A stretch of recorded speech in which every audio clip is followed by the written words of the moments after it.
नमस्कार दोस्तों। ये एक बहुत बड़ी खबर है, बहुत महत्वपूर्ण उपलब्धि है अर्नब गोस्वामी के लिए। आपको याद होगा, सुशांत सिंह राजपूत की जब मौत हुई थी, अर्नब गोस्वामी ने उस समय अभियान चलाया था, ज़बरदस्त कवरेज की थी और ये कहा था कि ये आत्महत्या नहीं, हत्या है, इसके पीछे एक साजिश है। उसी समय मुकेश अंबानी वाला प्रकरण चल रहा था, उनके घर के बाहर विस्फोटक मिलने वाला प्रकरण चल रहा था। महाराष्ट्र की सरकार, उद्धव ठाकरे सरकार घेरे में थी। अर्नब गोस्वामी इस मामले को जोर शोर से उठा रहे थे। सुशांत सिंह वाला मामला भी था और सचिन वजह वाला मामला भी जोर शोर से अर्नब गोस्वामी उठा रहे थे।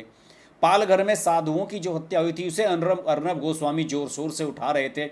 और कई बार उद्धव ठाकरे ने कुछ ऐसी घटनाओं को जन्म दिया उस समय कि टीवी पर खुलेआम चैलेंज कर दिया अर्नब गोस्वामी ने कि उद्धव ठाकरे, आप में जो हिम्मत है मेरा बिगाड़ लीजिए, मैं अपने ऑफिस में बैठा हुआ हूँ। और मुझे लगता है कि उस समय के उद्धव ठाकरे एरोगेंट उद्धव ठाकरे थे। शिवसेना पूरी उनकी जेब में थी, सरकार चल रही थी, तो उन्हें लग रहा था कि वो जो चाहेंगे करा लेंगे। परमबीर सिंह से उन्होंने अपने इशारे पर जो भी जिस तरह की रिपोर्ट बनवानी चाहिए बनवाई। लेकिन उस समय एक घटना सामने आई कि एक टीआरपी घोटाला, स्कैम सामने आया और उसमें मुंबई पुलिस ने कहा कि कुछ टीवी चैनल्स जो है पैसे देकर कर टीआरपी बढ़ाते हैं और जो पैनल्स होते हैं या जो ओटीटी प्लेटफार्म्स होते हैं या सोशल मीडिया प्लेटफार्म्स हैं वहाँ पर पैसा खर्च करके जानबूझकर अपनी व्यूवरशिप को बढ़ाते हैं। और इसमें एक घोटाला सामने आया। इस घोटाले को लेकर रिपब्लिक टीवी पर भी आरोप लगे और रिपब्लिक टीवी चूंकि अभी कुछ साल पहले ही नया नया बना है, अर्नब गोस्वामी एक रिपोर्टर थे एनडीटीवी में, फिर वहाँ पर सीनियर रिपोर्टर बने और सीनियर हुए, उसके बाद टाइम्स नाउ के एडिटर बन गए, फिर टाइम्स नाउ को छोड़कर अपना चैनल शुरू कर लिया। तो ये सब चीज़ें जो लुटियंस मीडिया है दिल्ली का, ये किसी को हजम नहीं हो रही थी। कहने के लिए राष्ट्रवादी पत्रकारिता तो रजत शर्मा, जी न्यूज वाले उस समय के सुधीर चौधरी सभी लोग कर रहे थे, लेकिन अर्नब गोस्वामी जिस तरीके से राइज कर रहे थे ये किसी को पसंद नहीं आया। रजत शर्मा जो एक समय अर्नब गोस्वामी के मित्र रहे हैं, उन्होंने भी अर्नब गोस्वामी के खिलाफ ट्वीट किए सोशल मीडिया पर, उनके टीवी चैनल पर भी कार्यक्रम दिखाए गए। हालांकि मेरा मानना था कि शायद अर्नब गोस्वामी और रजत शर्मा के संबंध बढ़िया होंगे क्योंकि दोनों के ही बीजेपी के नेताओं में अच्छी खासी घुसपैठ है, लेकिन ऐसा नहीं था। रजत शर्मा को यह लग रहा था कि उनका चैनल, अर्नब गोस्वामी का जो चैनल है, वो अगर हिंदी में भी इतना ही पॉपुलर होता है जितना इंग्लिश में हो गया है तो उन्हें दिक्कत होगी। और रिपब्लिक भारत ने धीरे धीरे लोकप्रियता हासिल करनी शुरू कर दी थी। तो इस सब के बीच टीआरपी घोटाले में सारे जितने भी ये चैनल थे, इन सब ने अर्नब गोस्वामी को घेरना शुरू कर दिया कि अर्नब गोस्वामी 500 रुपये पर व्यूअर खर्च करके अपने चैनल की टीआरपी बढ़ा रहे हैं। और इसमें जांच हुई और ये जांच जो मुंबई पुलिस ने की, उस मुंबई पुलिस की जांच से बिल्कुल अलग एक रिपोर्ट आई है और इस रिपोर्ट का खुलासा अभी हाल ही में हुआ है। ईडी ने पिछले हफ्ते पीएमएलए कोर्ट में दायर चार्जशीट में टेलीविजन रेटिंग पॉइंट यानी कि टीआरपी नंबरों के हेरफेर में कथित संलिप्तता के संबंध में रिपब्लिक टीवी और आर भारत जो इनका हिंदी चैनल है उसको क्लीन चिट दे दी है। ईडी ने दावा किया कि उसने रिपब्लिक चैनल की भूमिका की जांच की और पाया कि मुंबई पुलिस की जांच और उनकी जांच यानी ईडी की जांच भिन्न है, दोनों अलग अलग हैं। हालांकि एजेंसी ने कहा कि उसने न्यूज नेशन और इंडिया टुडे चैनल यानी आज तक का जो पूरा ग्रुप है उनके खिलाफ अपनी जांच पूरी नहीं की है, अभी उसमें चीज़ें सामने आनी बाकी हैं। पिछले साल रिपब्लिक टीवी के editor in chief Arnab Goswami और ARG outlier media, Republic TV के जो मालिक कंपनी है, उनके कई अन्य लोगों को मुंबई पुलिस ने टीआरपी घोटाले की जांच करते हुए अपने आरोप पत्र में नामित किया था। एक साल बाद ईडी ने अपने आरोप पत्र में 16 आरोपियों को नामित किया, जिसमें बॉक्स सिनेमा, फक्त मराठी और महा मूवीज चैनलों के निदेशक और हंसा रिसर्च ग्रुप से जुड़े कई रिलेशनशिप मैनेजर, जिन्हें आरएम कहते हैं, शामिल हैं, जो broadcast audience research council BARC जिसको बार्क कहते हैं द्वारा नियोजित ठेकेदार हैं और ये रेटिंग एजेंसी है। ये जो हंसा रिसर्च ग्रुप है इसके माध्यम से इंडिया टुडे वगैरह दूसरे जो चैनल हैं ये कुछ सर्वेज भी कराते हैं और ये सब लोग खेल रहे थे पैसों में। जितना भी लुटियंस मीडिया था, इन सारी रिलेशंस कंपनियां और ये जो रिसर्च कंपनियां हैं इन सबको पैसा खिला रहे थे। और जो बार्क जिसको कहते हैं ब्रॉडकास्ट ऑडियंस रिसर्च काउंसिल, जिसकी टीआरपी पर सब लोग भरोसा करते हैं, उसको उसकी रेटिंग में रिपब्लिक टीवी को नीचे दिखाने की लगातार कोशिशें की जा रही थी। यह उल्लेख करते हुए ईडी ने कि उन्होंने अपनी जांच कैसे की, एजेंसी ने यह कहा कि पैनल परिवारों के रॉ डेटा जो कथित तौर पर रिपब्लिक चैनल देख रहे थे, पुलिस चार्जशीट के अनुसार बीआरसी से मांगा गया और दर्शकों के पैटर्न से पता चला है कि ये परिवार रिपब्लिक टीवी और आर भारत के अलावा अन्य चैनल देख रहे थे। यानी कि ये रिपब्लिक वाला मामला नहीं था। साथ ही पैनल के परिवारों ने चैनल देखने के लिए पैसे लेने से इनकार किया। उनके बयान बीआरसी द्वारा स्वतंत्र रूप से रखे गए रॉ डेटा की पुष्टि करते हैं। महत्वपूर्ण रूप से ईडी ने यह भी दावा किया कि उसे अब तक कोई वित्तीय निशान नहीं मिला है। इसके बावजूद रिलेशन मैनेजर ने अपने कुछ बयानों में कहा कि उन्होंने घरों को भुगतान किया कि आप बता दें कि हम इस टीवी चैनल को देखते हैं, पैसा दिया गया। मुंबई पुलिस की जांच को नकारते हुए ईडी ने कहा कि उन्होंने फॉरेंसिक ऑडिट पर भरोसा किया जिसके अनुसार टीआरपी गणना पद्धति से छेड़छाड़ की गई और विशिष्ट चैनल के पक्ष में नियंत्रण का इस्तेमाल किया गया। यानी रिपब्लिक को डाउन दिखाकर दूसरे चैनल्स को, इंडिया टुडे वगैरह को ऊपर दिखाया गया। लेकिन ऑडिटर ने जांच में दावा किया कि पुलिस रिपोर्ट में आरोप सतही और सीमित पहलुओं के विश्लेषण पर आधारित हैं। उस पर ज़्यादा रिसर्च मुंबई पुलिस ने नहीं की और बस कह दिया कि रिपब्लिक टीवी घोटाले में शामिल है। जांच के दौरान यह पता चला कि कुछ परिवार आरएम यानी रिलेशन मैनेजर्स से नकदी के बदले न्यूज नेशन और इंडिया टुडे देख रहे थे। आगे की जांच जारी है। यानी कि पैसा अर्नब गोस्वामी ने नहीं, न्यूज नेशन, इंडिया टुडे, इन सब लोगों ने दिया था। हालांकि ईडी ने स्वीकार किया कि यह टीआरपी हेरफेर घोटाला है और चैनल दर्शकों, एजेंटों और रिलेशन मैनेजर के बीच मौद्रिक लाभ, मोनेटाइजिंग जो प्रॉफिट होता है, उसके लिए कुछ चैनलों को देखने के लिए पैनल परिवारों को प्रभावित और प्रेरित करने के लिए व्यापक साजिश कर रहे हैं। इस चार्जशीट में यह कहा गया है कि विभिन्न राज्यों में बार्क द्वारा दर्ज की गई कई एफआईआर से संकेत मिलता है कि द्वेष गहरा है, लड़ाई झगड़ा पुराना है। ईडी ने 6 अक्टूबर 2020 को कांदीवली पुलिस द्वारा दर्ज मामले के आधार पर अपनी जांच शुरू की थी और इसके बाद अर्नब गोस्वामी को मौका मिल गया है और वो खुलकर बोल रहे हैं। मैं देख रहा था कि क्या किसी चैनल ने कार्यक्रम किया, अर्नब गोस्वामी ने चैलेंज किया। कल उन्होंने एक फेसबुक लाइव किया अपना फेसबुक वॉच के माध्यम से और उन्होंने चैलेंज किया कि जी न्यूज़, इंडिया टीवी, आज तक, एबीपी, इंडिया टुडे, ये सब आज प्रोग्राम क्यों नहीं कर रहे हैं कि रिपब्लिक मीडिया को क्लीन चिट दी गई है, जबकि इन सब ने उस समय प्रोग्राम किए थे और अर्नब गोस्वामी पर सवाल उठाए थे कि अर्नब गोस्वामी का जो चैनल है वो किस तरह के फ्रॉड में शामिल है। आप ये स्क्रीनशॉट देख सकते हैं, इनमें नज़र आ रहे होंगे कि अर्नब के खिलाफ इंडिया टुडे ने कितने शो किए थे कि अर्नब गोस्वामी को एक्सपोज कर दिया गया है। और यहाँ दिखाया गया है कि no evidence against Republic TV in TRP rigging case says ED's chargesheet Arnab Goswami दिखाते हुए नजर आ रहे हैं। और मैं अर्नब गोस्वामी का ज़बरदस्त फैन रहा हूँ दोस्तों पहले से ही। वो कुछ भी है, अपना अंदाज उनका कुछ भी है, चिल्ला कर करते हैं बात, कुछ भी करते हैं, लेकिन ट्रू राष्ट्रवादी आदमी है, इसमें कोई शक नहीं है। हो सकता है गलतियां सभी से हो जाती हैं, लेकिन अर्नब गोस्वामी को मैं इसलिए भी सैल्यूट करता हूं कि देखिए मेरे जैसे लोग भी ये कोशिश करते हैं कि कभी हम भी पत्रकारिता की नौकरी छोड़कर अपना कुछ काम करें, कुछ चैनल बनाएं। देखिए अभी तो हमने यूट्यूब चैनल ही बनाया है, अगर कल को मैं ख्वाब देखने लगूं कि मैं भी कोई न्यूज़ चैनल बनाना चाहता हूं, बड़े बड़े नेटवर्क को खड़ा करना चाहता हूं, तो इसमें गलत क्या है। लेकिन ये जो बड़े मीडिया हाउसेज़ हैं, जो दिल्ली में लुटियंस जोन जहाँ पर सारे मिनिस्टर्स और सारे वीआईपीज़ रहते हैं, उस इलाके को कंट्रोल करने की जिनमें क्षमता है, जो बड़ी बड़ी पार्टियों में जाते हैं, इन लोगों के साथ उठते बैठते हैं, उन सब लोगों को ऐसा लगता है कि हम किसी को इस तरह से एंट्री नहीं करने देंगे। अर्नब गोस्वामी की खास बात क्या है? अर्नब गोस्वामी असम, बंगाल इधर से आते हैं, नॉर्थ ईस्ट से। इनके फादर भी आर्मी में थे, इनके ससुर भी आर्मी में थे, नाना भी, और इनकी माँ टीचर थी।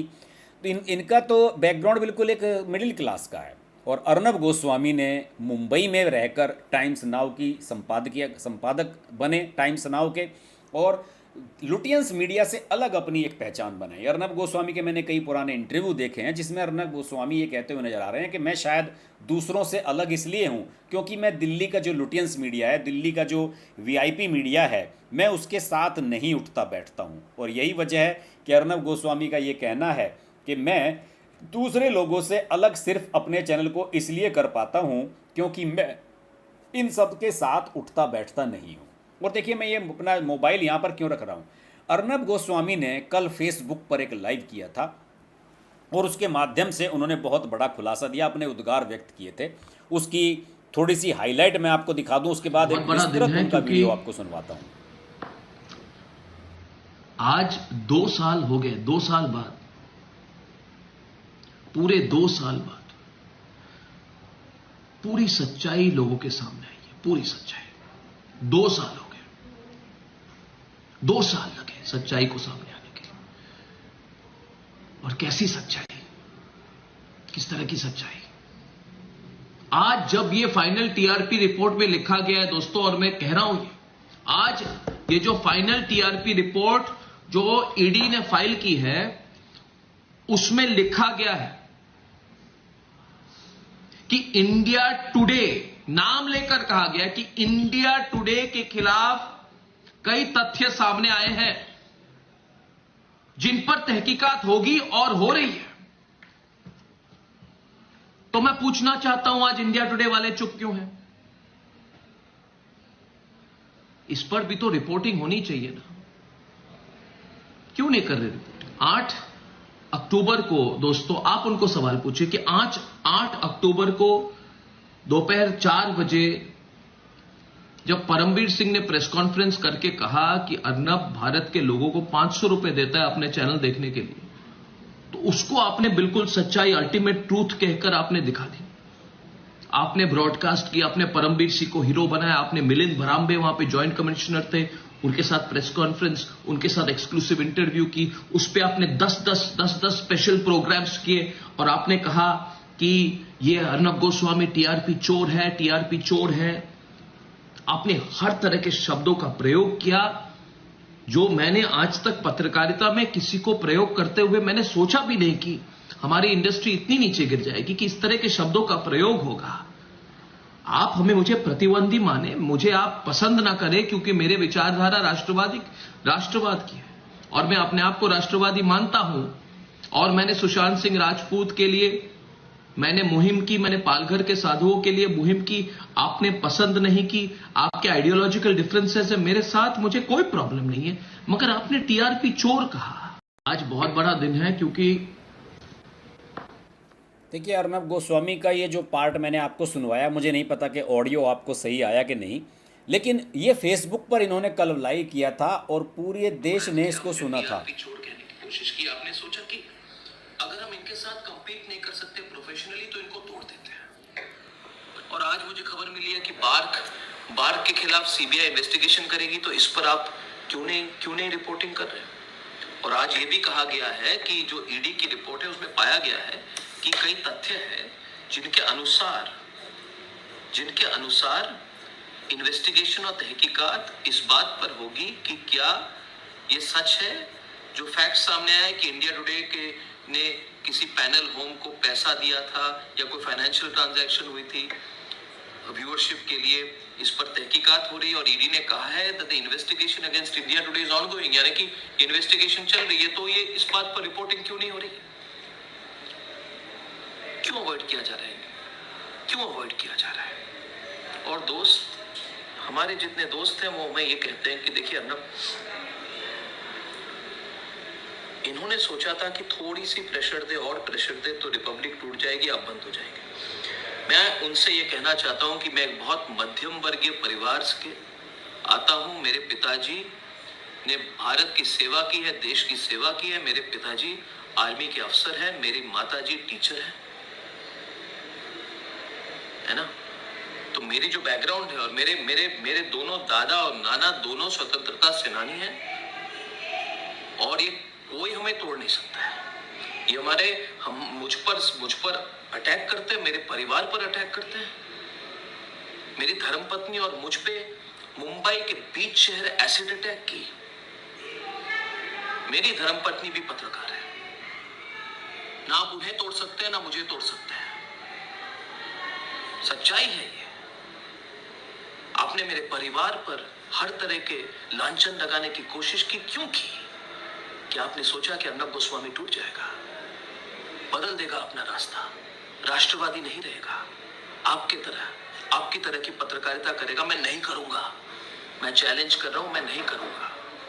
और मैं ये भी कहना चाहता हूं कि मैं बियॉन्ड द पॉइंट केयर नहीं करता। जब मैं पत्रकारिता में आया था मेरे पास कुछ नहीं था दोस्तों, कुछ नहीं था। 3,500 की सैलरी मिलती थी, साइकिल तक नहीं था मेरे पास, मगर मैं पत्रकारिता में पैसों के लिए नहीं आया हूं। और जिसे कुछ खोने का डर नहीं होता, जिसमें कुछ खोने का डर नहीं होता, उसे आप तोड़ नहीं सकते। मुझे खोने का कोई डर नहीं है। इन्होंने सोचा था कि डर पैदा करेंगे, इसने रिपब्लिक नेटवर्क खड़ा किया है, अब रिपब्लिक नेटवर्क को तोड़ देंगे, सीख सिखाएंगे कि कल कोई राष्ट्रवादी पत्रकार सामने आके हमें चैलेंज नहीं करे। तो मैं आज कहना चाहता हूं 2 साल हो गए दोस्तों, 2 साल हो गए। आज वो कहां है और हम कहां हैं। और ये संभव इसीलिए हो पाया है क्योंकि आप हमारे साथ थे, हैं और मुझे पता है रहेंगे। रंजना वर्मा जी कह रही है हेलो हेलो। मैं और ये देखिए अर्नब गोस्वामी की जो स्पीच है मुझे बहुत पसंद आई। हालांकि ये लगभग 35 मिनट की वीडियो है, वो यहाँ पर नहीं मैं शेयर कर सकता, लेकिन अर्नब गोस्वामी ने हमारे जैसे पत्रकारों का हौसला बढ़ाया है जो अपने दम पर कुछ करना चाहते हैं, अपने दम पर नाम हासिल करना चाहते हैं। और मैं तो हमेशा कहता हूँ कि हमारा चैनल भी राष्ट्रवादी पत्रकारिता का है, और मैं नहीं जानता कि कितने यूट्यूबर्स हिम्मत जुटाएंगे अर्नब गोस्वामी के समर्थन में शो करने की, क्योंकि तमाम यूट्यूबर्स जिन्हें मैं जानता हूं, मैं नाम नहीं लेना चाहता, बहुत सारे यूट्यूबर्स हैं जो टीवी चैनल्स पर बैठते हैं, डिबेट में भाग लेते हैं, उनसे पैसा कमाते हैं। उनकी हिम्मत नहीं होगी कि अर्नब गोस्वामी के समर्थन में वीडियो बनाए, लेकिन मैं बना रहा हूँ। मुझे किसी से डर नहीं है, ना मुझे किसी मीडिया हाउस की नौकरी करनी है। क्यों? क्योंकि आप सब मेरे साथ हैं। आप सब लोग जो मेरा 3 लाख से 3.5 लाख से अधिक का परिवार है मेरे तीनों चैनल्स का, वो मुझे सपोर्ट करता है। तो कल को अगर मेरे साथ भी कोई इस तरह की घटना होती है जिस तरह की अर्नब गोस्वामी के साथ हुई, घर से उन्हें उठा लिया गया, हाथ में चोट लगी हुई थी, उन्होंने रुमाल बांधा हुआ था, पट्टी बंधी हुई थी, इनकी पट्टी खुलवाई गई, उसमें से खून निकलने लगा, बेल्ट से पकड़कर उन्हें खींच के ले जाया गया, जिस गाड़ी में विस्फोटक मिले थे उसी गाड़ी में विस्फोटक रखने गया था सचिन वजह, उसी गाड़ी में अरेस्ट करने के लिए अर्नब गोस्वामी को ठाकरे की पुलिस उस समय की मुंबई की पहुंची थी। तो अर्नब गोस्वामी के साथ बहुत बुरा हुआ था निश्चित रूप से, और मुझे बड़ी खुशी है कि अब उन्हें क्लीन चिट मिली है और उनकी जो व्यूअरशिप है वो जेन्युइन है। उन्हें देखने वालों की संख्या दिन रात लगातार बढ़ रही है। वो एकदम जोरदार राष्ट्रवादी पत्रकारिता करते हैं। तो इन सब लोगों के साथ आप सब लोगों की भी सपोर्ट बननी जानी चाहिए। मैं अर्नब गोस्वामी को शुभकामनाएं देता हूं कि वो अपनी पत्रकारिता को इसी तरीके से आगे बढ़ाते रहें, निर्भीक होकर काम करते रहें। जो कहते हैं ना कि जब हाथी चलता है मस्त होकर तो गली के कुत्ते भौंकते ही हैं, कुत्तों को भौंकने दीजिए, आप अपना काम कीजिए। आशा करता हूं कि ये वीडियो आपको पसंद आया होगा, और आप भी अगर राष्ट्रवादी पत्रकारिता को सपोर्ट करना चाहते हैं तो आप सब लोगों से निवेदन है कि अर्नब गोस्वामी के साथ साथ हमारे जैसे लोग जो ऐसी पत्रकारिता को सपोर्ट करते हैं उन्हें भी आप सपोर्ट करें और हमारे चैनल को भी आगे बढ़ाने में सहायता करें। हमारे साथ चैनल को लाइक करने के साथ, वीडियो को लाइक करने के साथ इस वीडियो को शेयर भी करें, सोशल मीडिया पर ज़रूर डालें। अगर आप में से कोई अर्नब गोस्वामी का व्हाट्सअप नंबर है उन तक भी इस वीडियो को ज़रूर पहुंचाएं। मैं भी कोशिश करूंगा उन्हें पहुंचाऊं, क्योंकि वो ट्विटर नहीं चलाते हैं तो इसलिए उन तक पता नहीं ये वीडियो हमारा पहुंच पाएगा या नहीं। लेकिन मैं अर्नब गोस्वामी को एडमायर करता हूं, उनको फॉलो करता हूं और ऐसी पत्रकारिता को सलाम करता हूं। अगले वीडियो में आपसे फिर मुलाकात होगी, तब तक के लिए नमस्कार। अगर आपको हमारी वीडियो पसंद आई तो वीडियो को लाइक करें, चैनल को सब्सक्राइब करें और नोटिफिकेशंस के लिए बेल आइकन को प्रेस करें।